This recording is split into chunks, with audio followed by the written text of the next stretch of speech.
Hello students, इस video में हम मई 2019 का क्वेश्चन नंबर 5B सॉल्व करने वाले हैं। 5A को हमने स्किप किया है क्योंकि वो रेशियो एनालिसिस का क्वेश्चन है जो कि अभी रिवाइज सिलेबस में से निकाल दिया गया है। तो 5B क्वेश्चन जो है वो 10 मार्क्स के लिए पूछा था। थोड़ा ट्रिकी क्वेश्चन था बेटा, तो ध्यान से इसको पढ़िएगा, मेरे साथ साथ सॉल्व करिएगा फॉर्मेट्स बना के। मेरा सॉल्व करने का तरीका शायद थोड़ा डिफरेंट होगा, आपको लेंदी लगेगा, पर मैं ये कॉन्फिडेंस से कह सकता हूं कि ये श्योर शॉट तरीका है राइट आंसर लाने का बिना किसी मिस्टेक किए। दूसरी एक बात बता दूं, जैसे कि आप जानते हैं कि फाउंडेशन के पेपर में कभी कभी क्वेश्चन आते हैं कि रिसिप्ट एंड पेमेंट बनाना है, कभी उल्टा क्वेश्चन आता है जहां इनकम एंड एक्सपेंडिचर बनाना होता है। तो ये जो मेथड मैं यूज करने वाला हूं वो दोनों टाइप के क्वेश्चन के लिए इजी रहेगा। आपको दोनों टाइप के मेथड के लिए, दोनों टाइप के क्वेश्चन के लिए ये मेथड आपको फायदा देगा श्योर। एक लेजर अकाउंट का मेथड है, काफी इजी है, बट एज आई सेड थोड़ा सा लेंदी लगेगा आपको। तो आइए सीखने की शुरुआत करते हैं। From the following info supplied by MBS, prepare receipt and payment and income and expenditure. तो मुझे बैलेंस शीट बनाने को नहीं बोला गया है, मुझे रिसीप पेमेंट बनाना है और इनकम एंड एक्सपेंडिचर बनाना है। ये ओपनिंग के फिगर्स दिए हैं और ये क्लोजिंग के फिगर्स दिए हैं। And if you can see यहाँ पे क्वेश्चन मार्क है cash in hand and at bank. तो रिसिप्ट एंड पेमेंट अकाउंट जब मैं बनाऊंगा तो जो क्लोजिंग बैलेंस आएगा वो ये मेरा बैलेंसिंग फिगर है जो कि मुझे ढूंढना है। आउटस्टैंडिंग सब्सक्रिप्शन, बेटा ये आउटस्टैंडिंग सब्सक्रिप्शन, ये सब्सक्रिप्शन रिसीवेबल होता है। आउटस्टैंडिंग वर्ड इनअप्रोप्रिएट है मेरे हिसाब से। ये इनकम है हमारे लिए सब्सक्रिप्शन, और वो रिसीवेबल है, पैसे लेने बाकी हैं। एडवांस सब्सक्रिप्शन मतलब नेक्स्ट ईयर का सब्सक्रिप्शन मुझे अभी से मिल गया है एडवांस में। आउटस्टैंडिंग सैलरी, ये सैलरी पे करना बाकी है। Cash in hand. 10% इन्वेस्टमेंट, तो ये 10% जो है वो रेट ऑफ इंटरेस्ट है और ये इन्वेस्टमेंट की कॉस्ट प्राइस है। आई रिपीट, ये जो अमाउंट है वो इन्वेस्टमेंट की कॉस्ट प्राइस है। इतने रुपए में हमने इन्वेस्टमेंट खरीदा था। फर्नीचर का ओपनिंग वैल्यू है और eight the end of the year का वैल्यू है। Machinery opening closing. Sports goods, अब अगर आप क्वेश्चन को देखेंगे आगे तो इधर है ना, नीचे स्पोर्ट्स गुड्स पे डेप्रिसिएशन कैलकुलेट करने बोला गया है। मतलब एक्चुअली ये कोई गुड्स नहीं है, ये हमारे लिए एसेट है, तभी तो हम डेप्रिसिएशन प्रोवाइड करेंगे, है ना। तो ये स्पोर्ट्स इक्विपमेंट ये राइट वर्ड होगा, स्पोर्ट्स गुड्स शायद ये गलत वर्ड इस्तेमाल हो गया है क्वेश्चन में। ओके चलिए। Subscription for the year amounts to 3 lakh. Salary paid is 60,000। Face value of investment was this much. 50% was sold at 80%. Interest on investment received is 14,000. Furniture was sold for 8,000 at the beginning of the year. First day को ही बेच दिया। Charge depri 15% on machinery and sports goods, 10% on furniture. Following expenses were made during the year: sports expense, rent out of which 2,000 is outstanding, and miscellaneous expense. तो ये broader question है और हमें receipt और payment बनाना है and income and expenditure. तो हमने यहाँ पे एक फॉर्मेट बना के रखा है आपके लिए, आप भी ना ये फॉर्मेट बना लीजिएगा। देखो क्या क्या बनाना है फॉर्मेट में। आपको फॉर्मेट में बनाना है इनकम एंड एक्सपेंडिचर, 2 कॉलम्स। फिर आपको प्रिपेयर करना है receipt and payment, again 2 columns. फिर उसके बाद आपको लेजर अकाउंट्स बनाने हैं। मशीनरी का अकाउंट बनेगा। स्पोर्ट्स गुड्स, मैंने बोला ये स्पोर्ट्स इक्विपमेंट है, तो स्पोर्ट्स इक्विपमेंट का अकाउंट बनेगा। फिर उसके बाद अकाउंट बनेंगे आपके सब्सक्रिप्शन का अकाउंट बनेगा, सैलरीज का अकाउंट बनेगा, 10% इन्वेस्टमेंट का अकाउंट बनेगा और फर्नीचर का अकाउंट बनेगा। ठीक है, तो लेजर अकाउंट बना के हम सॉल्व करने वाले हैं, पहले ही बताया था। तो अभी आके सॉल्व करने की शुरुआत करते हैं। आउटस्टैंडिंग सब्सक्रिप्शन, ये क्या होता है बेटा? सब्सक्रिप्शन रिसीवेबल है। अब जो कोई भी चीज रिसीवेबल होती है वो मेरे लिए एसेट होती है। तो अगर वो रिसीवेबल है तो उसका जो ओपनिंग बैलेंस होगा वो डेबिट बैलेंस होगा। तो मैं क्या करूंगा, जो लेजर अकाउंट मैंने ओपन किया है उसमें मैं सब्सक्रिप्शन अकाउंट में ओपनिंग रिसीवेबल का अमाउंट लिख दूंगा 1,40,000। फिर क्लोजिंग में 2 लाख है, क्लोजिंग में डेबिट बैलेंस ही होता है पर उसको लिखते हैं क्रेडिट साइड पे। तो सब्सक्रिप्शन अकाउंट में मैं क्रेडिट साइड पे लिखूंगा 2 लाख रुपीस सब्सक्रिप्शन रिसीवेबल। तो ओपनिंग बैलेंस यहां पे लिखा 1,40,000, क्लोजिंग बैलेंस इधर लिखा। अब एडवांस में अगर मैंने पैसे ले लिए हैं, सब्सक्रिप्शन ले लिया है, तो वो लायबिलिटी होता है और लायबिलिटी का ओपनिंग बैलेंस क्रेडिट साइड पे लिखते हैं। तो ये 25,000 मैं क्रेडिट में लिखूंगा और ये 30,000 क्लोजिंग बैलेंस है, उसको मैं डेबिट में लिखूंगा। तो ये हो गया ओपनिंग एडवांस 25,000 और क्लोजिंग एडवांस 30,000। अच्छा, ये समय ना हम टैली नहीं कर पाएंगे, मतलब at the end of the sum हमें ये कॉन्फिडेंस नहीं आएगा कि हमारा सम राइट है या रॉन्ग। क्यों? क्योंकि हमें बैलेंस शीट नहीं बनानी है।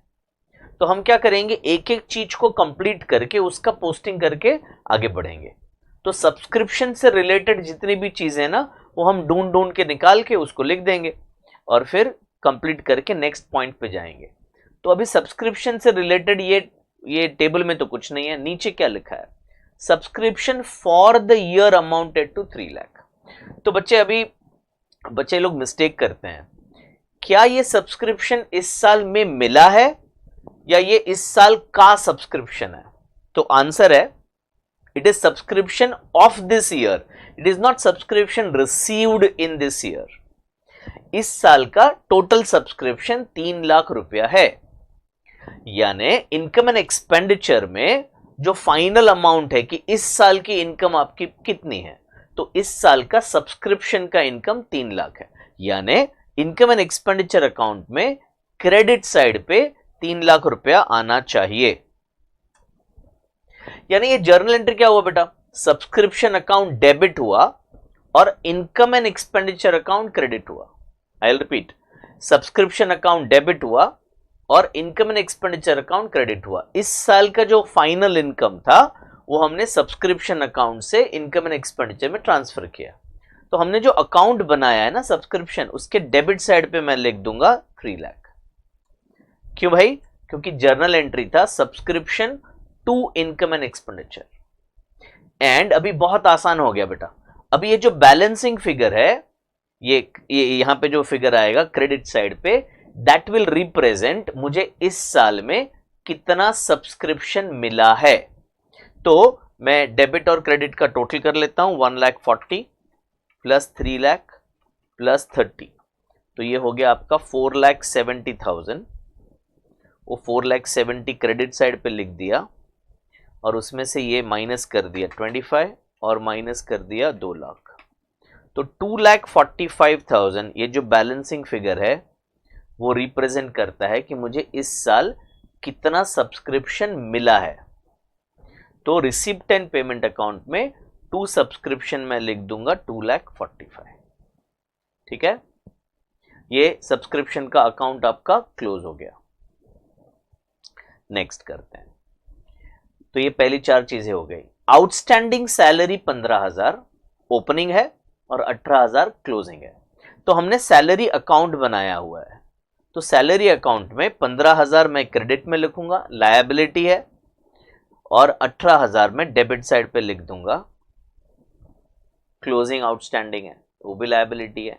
क्रेडिट बैलेंस होता है तो डेबिट साइड पे लिखते हैं। ठीक है, अब सैलरी से रिलेटेड क्या बोला गया है, देखो बहुत इंटरेस्टिंग है। इधर बोला है सैलरी पेड 60,000, तो क्या इस साल का सैलरी 60,000 है ना, इस साल 60,000 पे किया है, salary paid 60,000।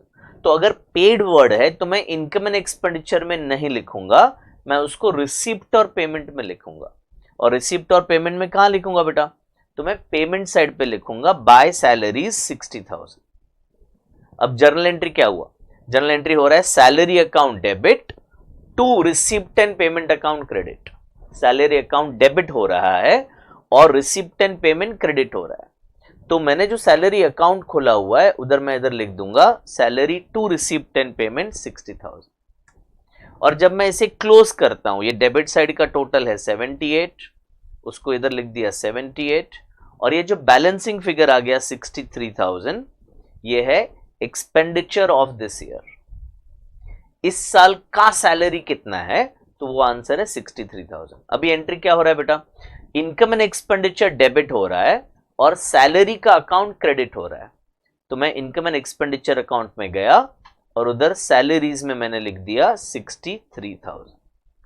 Okay, other way of looking at this is, आप इधर इनकम एंड एक्सपेंडिचर में आप लिखिए सैलरी पेड 60,000, एड आप करें क्लोजिंग आउटस्टैंडिंग, क्लोजिंग आउटस्टैंडिंग कितना है 18,000, और लेस आप कर दें ओपनिंग आउटस्टैंडिंग 15,000, तो नेट अमाउंट आपको बाहर मिल जाएगा 63,000। अगर ये मेथड फॉलो करते हैं तो वो लेजर अकाउंट बनाने का जरूरत नहीं है। ओके, चलिए आगे बढ़ते हैं। कैश इन हैंड 1,10,000, तो रिसीव 10 पेमेंट का ओपनिंग बैलेंस मैंने लिख दिया 1,10,000। क्लोजिंग बैलेंस तो मुझे ढूंढना है। 10% इन्वेस्टमेंट, तो मैंने इन्वेस्टमेंट अकाउंट खोल के रखा हुआ है। 1,40,000 ओपनिंग बैलेंस है और क्लोजिंग बैलेंस उन्होंने दिया हुआ है 70,000। ठीक है, अब इन्वेस्टमेंट के रिलेटेड बातें जरा पढ़ लेते हैं। क्या बोल रहे हैं, face value of investment was 1,75,000। तो जो शुरुआत में जो इन्वेस्टमेंट थे उसकी फेस वैल्यू 175 थी और कॉस्ट प्राइस उसका 140 है। तो मैंने इन्वेस्टमेंट अकाउंट में ना फेस वैल्यू का भी एक कॉलम बना के रखा है जस्ट एज एन इंफॉर्मेशन। तो ये 1,75,000 यहां पे लिख दिया। तो 1,75,000 क्या है बेटा, वो फेस वैल्यू है जो इन्वेस्टमेंट मैंने खरीदा था 1,40,000 में। ठीक है, अब क्या बोल रहे हैं, वो बोल रहे हैं that 50% of investment was sold. तो किसका 50% सेल किया, जितना था उसका 50% मैंने सेल कर दिया। तो इधर आता हूं मैं, तो जो बेचा 1,75,000 का 50%, ये रहा 1,75,000 उसका 50%, तो 87,500। इधर एक छोटा सा वर्किंग भी बना लेता हूं। हाँ, फेस वैल्यू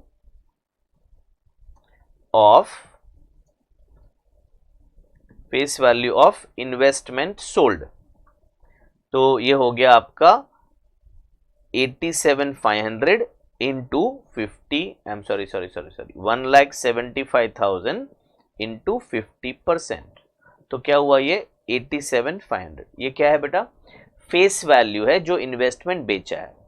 अब क्या कह रहे हैं क्वेश्चन में, it was sold at 80% of the face value, यानी जो इन्वेस्टमेंट हमने बेचा उसको बेच के पैसे कितने आए, investment sale value of investment, sale value of investment है जितना फेस वैल्यू था। फेस वैल्यू कितना था 87,500, उसका कितना पैसा आया 80% पैसा आया। तो 80% कितना होता है 87,500 का 80%। ओके, अभी लास्ट कैलकुलेट करते हैं कॉस्ट प्राइस। तो कॉस्ट प्राइस ऑफ इन्वेस्टमेंट कितना, तो कॉस्ट प्राइस ऑफ इन्वेस्टमेंट होगा 1,40,000, वो कॉस्ट प्राइस था और उसका 50% हमने बेचा, तो कोइंसिडेंटली उसका भी वैल्यू 70,000 आ रहा है। एक और बार थोड़ा रिकैप करते हैं। इन्वेस्टमेंट का फेस वैल्यू है 1,75,000, उसका आधा हमने बेच दिया है, यानी जो बेचा उसका फेस वैल्यू था 87,500। अब क्वेश्चन में बोला है कि जो बेचा है उसमें कितने पैसे मिले, फेस वैल्यू का 80% मिला, तो ये 87,500 का 80% हमने निकाल लिया, वो हो गया 70,000। तो सेल वैल्यू है 70,000। अभी कॉस्ट प्राइस निकाला, तो टोटल कॉस्ट प्राइस है 1,40,000, उसका आधा 50% होता है 70,000, मतलब इन्वेस्टमेंट बेचने में ना कोई फायदा हुआ ना कुछ नुकसान हुआ। तो इसका जर्नल एंट्री क्या होगा बेटा, तो कैश बैंक अकाउंट डेबिट होगा और इन्वेस्टमेंट अकाउंट क्रेडिट होगा। कैश बैंक डेबिट होगा और इन्वेस्टमेंट क्रेडिट होगा, कितने रुपए से, आई एम सॉरी 70,000 से। और कोई फायदा या नुकसान हुआ ही नहीं है, तो इनकम एंड एक्सपेंडिचर में कुछ नहीं आएगा। तो अब इसका पोस्टिंग करते हैं। बाय कैश बैंक अमाउंट में लिखते हैं 70,000 और रिसिप्ट और पेमेंट हमने बनाया है, ये रिसिप्ट एंड पेमेंट, उसमें लिखते हैं इन्वेस्टमेंट, इधर आ गया 70,000। समझा? और क्योंकि कुछ फायदा या नुकसान नहीं हुआ है, इनकम एंड एक्सपेंडिचर में इसका कोई भी पोस्टिंग नहीं आएगा। ओके, अब इसके साथ एक और चीज देखने बाकी है। इन्वेस्टमेंट में जब भी परसेंटेज देते हैं ना क्वेश्चन में, तो एकदम चौकन्ना हो जाने का। क्या चौकन्ना होने का मैं बताता हूं। हमारे पास जो इन्वेस्टमेंट है उस पर 10% इंटरेस्ट मिलना चाहिए। अब इंटरेस्ट हमेशा फेस वैल्यू पे लिया जाता है, इंटरेस्ट हमेशा फेस वैल्यू पे लिया जाता है। ये इन्वेस्टमेंट कब बेचे वो क्वेश्चन में नहीं दिया, सिर्फ इतना बोला है कि बेचे हैं। हमारे पास साल के शुरुआत में जो इन्वेस्टमेंट थे उसका फेस वैल्यू है 1,75,000। तो interest for the year, interest for the year कितना हुआ बेटा? 1,75,000 का 10%। तो इंटरेस्ट मुझे मिलना चाहिए 17,500 रुपया। ठीक है, बट क्वेश्चन में बोला है, देखो पढ़ते हैं। हाँ, क्या लिखा है देखो, इधर लिखा है interest on investment was received 14,000। अब भाई इंटरेस्ट तो मिलना चाहिए 17,500 मिलना चाहिए, पर इंटरेस्ट रिसीव्ड कितना है? 14,000 है। तो मतलब इंटरेस्ट रिसीवेबल हो गया आपका 3,500 रुपया। समझ में आ रहा? तो अब हम क्या करने जा रहे हैं, हम इनकम में हम लिखेंगे रिसीव्ड 14,000 और रिसीवेबल्स 3,500। तो आउटर कॉलम में 17,500 लिख दिया, जो कि इंटरेस्ट है इस साल का टोटल। 17,500 में से 14,000 मिल गया है, 3,500 नहीं मिला है। अगर क्लोजिंग बैलेंस शीट बनाना होता तो वो 3,500 में एसेट साइड पे शो करता। ठीक है, अच्छा बैंक में कितने पैसे आए भाई? बैंक में तो सिर्फ 14,000 आए हैं। तो जो रिसीप्ट बनेगा, रिसीप्ट इंटरेस्ट ऑन इन्वेस्टमेंट, उसमें हम लिखेंगे 14,000। ठीक है, तो ये इंटरेस्ट और इन्वेस्टमेंट का पूरा पोस्टिंग हो गया। अब आते हैं फर्नीचर पे। तो फर्नीचर का ओपनिंग बैलेंस 28,000 है। फर्नीचर का ओपनिंग बैलेंस इधर है 28,000 और क्लोजिंग बैलेंस उन्होंने दिया हुआ है क्वेश्चन में 14,000। ठीक है, 14,000। अब फर्नीचर के बारे में क्या बताया है? Furniture was sold for 8,000। 8,000 में फर्नीचर बेचा at the beginning of the year, साल के शुरुआत में ही बेच दिया है। तो 8,000 रुपया रिसिप्ट में आ जाएगा, तो मैं रिसिप्ट में लिख देता हूं 8,000 टू फर्नीचर, और फर्नीचर अकाउंट के क्रेडिट साइड पे मैं लिख देता हूं बाय कैश बैंक 8,000। ओके, अब सवाल यह है कि जो फर्नीचर हमने बेचा वो फर्नीचर का कॉस्ट प्राइस कितना था? आई विल रिपीट, जो फर्नीचर हमने बेचा उसका कॉस्ट प्राइस कितना था, ये सवाल है। तो ऐसा करते हैं कि 28, मैं इधर वर्किंग बना रहा हूं, 28 का फर्नीचर था, 8,000 रुपए मिल गए मुझे बेच के, तो मेरा बैलेंस 20,000 होना चाहिए, पर 20,000 नहीं है, वो तो बता रहे हैं बैलेंस सिर्फ 14,000 है। मतलब ये बेचने में मुझे 6,000 का नुकसान हुआ बेटा। आई होप आपको समझ में आ रहा है, 6,000 का नुकसान हुआ, क्योंकि अगर नुकसान नहीं होता तो मेरा बैलेंस होना चाहिए था कितना? 20, 28 में से 8 चला जाए तो 20,000 बैलेंस होना चाहिए था, पर अभी बैलेंस दिखा रहा है 14,000। इसका मतलब 6,000 का मेरा नुकसान हो गया, तो ये 6,000 मैं लॉस में लिखूंगा और ये 14,000 बैलेंस में, तब जाके मेरा ये फर्नीचर का अकाउंट टैली हो जाएगा। समझ आ रहा है बेटा? तो अभी इसका पोस्टिंग करते हैं। कैश बैंक का पोस्टिंग हम कर चुके हैं 8,000 रुपया। ये लॉस का पोस्टिंग करते हैं इनकम एंड एक्सपेंडिचर अकाउंट में, to loss on sale of furniture, इधर हमने लिख दिया 6,000 रुपया। ओके, अब फर्नीचर पे मुझे डेप्रिसिएशन प्रोवाइड करना है, फर्नीचर पे मुझे डेप्रिसिएशन प्रोवाइड करना है। तो मेरे पास कितने रुपए का फर्नीचर बच गया है? मेरे पास 14,000 का फर्नीचर बच गया है। तो अभी 14,000 पे मैं 10% डेप्रिसिएशन प्रोवाइड करूंगा, जिसको मैं इनकम एंड एक्सपेंडिचर अकाउंट में लिखूंगा इधर 1400 रुपीज। ठीक है, ओके। आगे बढ़ते हैं। मशीनरी 10,000 और 20,000, अगेन बहुत इंटरेस्टिंग है। मशीनरी में इसके अलावा कोई इंफॉर्मेशन नहीं है। तो मशीनरी का अगर मैं अकाउंट बनाऊं तो ओपनिंग बैलेंस आ गया 10,000 और क्लोजिंग बैलेंस आ गया 20,000।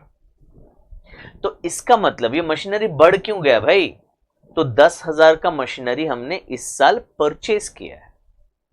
10,000 का मशीनरी हमने इस साल परचेस किया है। तो इधर बैलेंसिंग फिगर जो लिखेंगे वो लिखेंगे टू रिसीव्ड एंड पेमेंट। तो पेमेंट हुआ ये, तो 10,000 रुपया हम पेमेंट में लिखेंगे बाय मशीनरी, 10,000 रुपया। और अभी मशीनरी जो है मेरे पास 20,000 का, उस पर मुझे डेप्रिसिएशन प्रोवाइड करना है। और डेप्रिसिएशन कितना प्रोवाइड करना है? तो क्वेश्चन में बोला गया है 15% डेप्रिसिएशन प्रोवाइड करना है। दूसरा इधर लिखा था कि machinery and sports purchased and put to use at the last day of the year. Machinery and sports goods purchased and put to use at the last day of the year. यानी ये जो 10,000 का machinery है वो अभी अभी खरीदा last day को। तो डेप्री 20,000 पे नहीं होगा, डेप्री सिर्फ 10,000 पे होगा। 10,000 का 15% यानी मशीनरी का डेप्री होगा 1500। ओके, लॉक किया जाए। तो पेमेंट में हमने 10,000 लिखा और डेप्रिसिएशन में हमने 1,500 रुपए लिखे। 10,000 का 15%। अब स्पोर्ट्स गुड्स, तो sports goods again 15,000 opening balance है और क्लोजिंग बैलेंस 25,000 है। ये लेजर अकाउंट वैसे बनाने का कोई जरूरत नहीं है, पर बनाएंगे तो क्लैरिटी आता है। तो ये भी दर्शाता है कि 10,000 का मेरा स्पोर्ट्स गुड्स मैंने ड्यूरिंग द ईयर परचेज किया, इसीलिए 15 का 25 हो गया है। ठीक है, अब डेप्रिसिएशन प्रोवाइड करना है 15,000 पे प्रोवाइड करना है। क्यों भाई? क्योंकि 10,000 का स्पोर्ट्स गुड्स जो है वो अभी लास्ट डे को खरीदा है, तो उस पर डेप्रिसिएशन नहीं होगा। तो 15,000 का 15% अगर हम लेते हैं तो डेप्रिसिएशन आ जाता है 2250। अब जैसे ये डेप्री का काम हो गया ना बेटा, इसको टोटल बाहर कर दो, नहीं तो बच्चे भूल जाते हैं इसको। तो ये टोटल हमने बाहर कर दिया 5150, फर्नीचर, मशीनरी और स्पोर्ट्स इक्विपमेंट का डेप्रिसिएशन। अभी आते हैं इधर, following expenses were made during the year. तो स्पोर्ट्स एक्सपेंस हुआ।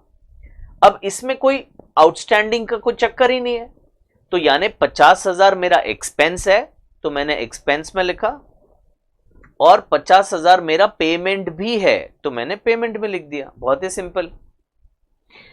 रेंट 24,000 था, पर उसमें से 2,000 मैंने पे नहीं किया है। तो इस साल का एक्सपेंस कितना है? सर इस साल का एक्सपेंस तो 24,000 है, बता तो रहे हैं। और इस साल पे कितना किया है? सर 22,000 पे किया है। क्यों भाई? क्योंकि 24,000 में से 2,000 तो अभी पे करना बाकी है, तो 24,000 में से 2,000 हम माइनस कर देंगे, तो पेमेंट में सिर्फ 22 आएगा। और अगर बैलेंस शीट बनाने को बोला गया होता तो 2,000 लायबिलिटी साइड पे हम शो करते हैं। ठीक है, चलिए। मिसलिनियस एक्सपेंस हो गए 5,000, तो ये मिसलिनियस एक्सपेंस में हम डाल देंगे 5,000। ये ऊपर नीचे हो गया है ये, और ये 5,000। ठीक है, और ये पेमेंट में भी आएगा मिसलिनियस एक्सपेंस 5,000। एक पेमेंट रह गया था, स्पोर्ट्स गुड्स हमने उधर लेजर अकाउंट में लिखा था पर मैंने मिस कर दिया था, तो ये हो गया पेमेंट आपका स्पोर्ट्स गुड्स का 10,000, है ना। एक बार चेक कर लेते हैं कुछ बच गया कि नहीं। इधर चेक करना इसलिए ज्यादा जरूरी है क्योंकि ना सम आपका टैली नहीं होने वाला है। एट द एंड ऐसा यस टैली हो गया ऐसा बोल नहीं पाएंगे, क्योंकि बैलेंस शीट बनाने का ही नहीं है। तो जरा देख लेना जरूरी है। ये सब टोटल करने बाकी रह गए थे, तो ये टोटल किया हमने। फर्नीचर का टोटल हो चुका है, इन्वेस्टमेंट का टोटल हो चुका है 140, ये 140 और ये 140, सैलरी लिख चुके हैं और ये सब्सक्रिप्शन भी हो गया। ठीक है, तो अभी हम क्या करेंगे, अभी हम इनकम एंड एक्सपेंडिचर अकाउंट का टोटल करके देखते हैं। क्रेडिट साइड बड़ा है। मैं ज़रा एक्सेल यूज़ कर लेता हूँ बेटा टोटल करने के लिए। आपको कैलकुलेटर यूज़ करना है। 3,17,500, तो ये 3,17,500 इधर लिखा। अभी मैं कैलकुलेटर भी यूज़ कर लेता हूँ। 3,17,500 minus 63 minus 24 minus 50 minus 5,000 minus 6,000 minus 5150, तो 1,64,350 ये आपका इनकम है इस साल का।